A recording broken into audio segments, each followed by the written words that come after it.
Welcome to another interesting video with fun and unknown facts. Hope you will enjoy the video. Let's get started. Please do subscribe for more videos. Follow on Instagram, Facebook. In 2017, more than 18,000 people applied to join NASA's astronaut class.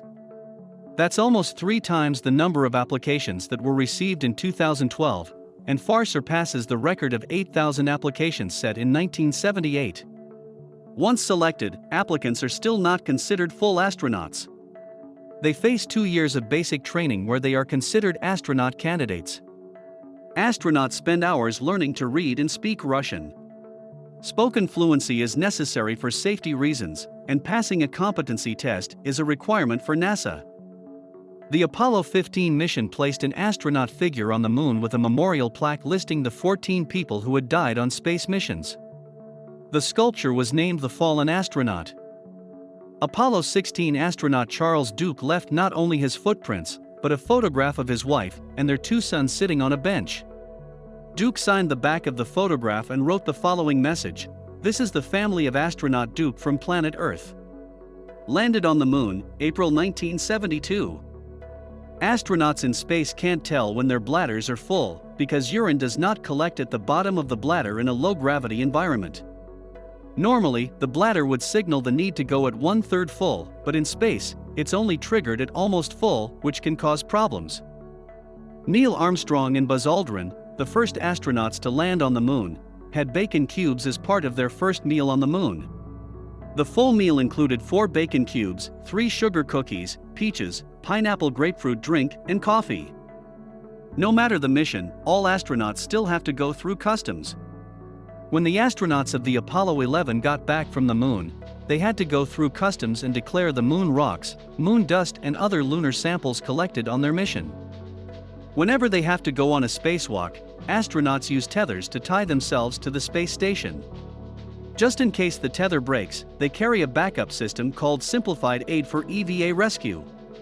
The system uses small jet thrusters that can be controlled with a joystick to help astronauts get back to the space station. Astronauts can grow up to 3% taller while spending time in microgravity. When the astronauts return to Earth, their height returns to normal after a few months. When astronauts go to sleep, they have to attach themselves to something so they don't float around and bump into anything. Crews usually sleep in sleeping bags in a crew cabin big enough for one. Exercising in space is essential for preventing bone and muscle loss. On average, astronauts exercise for 2 hours a day. Because of microgravity, equipment has to be specially designed for use in space. The middle layer of an astronaut's space suit acts similar to an inflated balloon. The rubber layer inflates and creates pressure against the astronaut's body, keeping their bodily fluids from boiling in the low pressure. Pressure suits are also worn by high-altitude pilots for the same reason.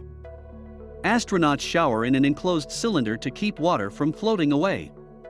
They wash their hair with no-rinse shampoo, spray themselves with a nozzle to rinse off, and use a vacuum hose attachment to suck up all the water from their skin. NASA's first human spaceflight program, Mercury, aimed to see if humans could function in space for minutes or hours at a time. The first 7 astronauts were chosen in 1959 and became known as the Mercury 7. Life insurance policies were not available to early astronauts, so before they set off for the moon, they would sign postal covers that could be sold to collectors if they didn't return. Covers were created for 6 different Apollo crews, but fortunately weren't needed. Please do subscribe for more videos.